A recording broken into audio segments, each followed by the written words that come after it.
За намайг Нэмхөөгийн Их-Баатар гэдэг Баянгол дүүргийн 2 дугаар хороонд амьдардаг.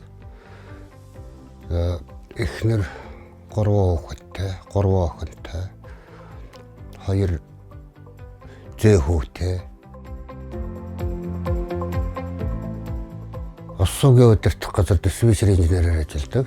За энэ сайн улсын аянд бас цуг ажиллаж байгаа бас залуучуудаа уриалаад одоо манай ажлын газараас ихтэй 10 гаруй залуучууд тусаа байнгын хамдивлаад явж байна.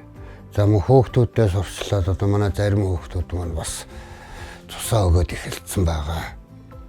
За ер нь юу бусдын төлөө хийсэн буян тус бол хийжээч багтахгүй. Тэгээд ер нь одоо эмнэлгийн газраар энэ төр очихч бол одоо тусны дутагдлалд ороод байж байгаа нялх хүүхдүүд за мөн том хүмүүс ч гэсэн харахад бол их өрөвдөлтэй байдаг. Тэгээ ямар ч гэсэн энэ хүмүүс бас нэг баг ч гэсэн тус нэмэр болчих юмсан ингээд ер нь тусаа байнгын өгөөд явж байгаа.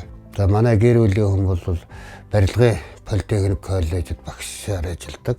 Их 2 гээд одоогийн байдлаар бол байнгын бас тусаа хамдивлаад ингээд явж байгаа. Тэр гэр бүлээр одоо өнөөдрийн байдлаар нэг 400 хүний амь авралцаад ингээд явж байна.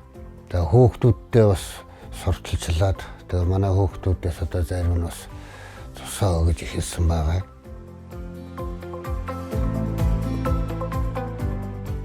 Нийслэлийн хүүхэд залуучууд гэр бүл хөгжлийн газраас манай гэр бүлийг хүмүүлгийн үйлсдэн гэр бүлээр шалгаруулсанд маш их баярлалаа.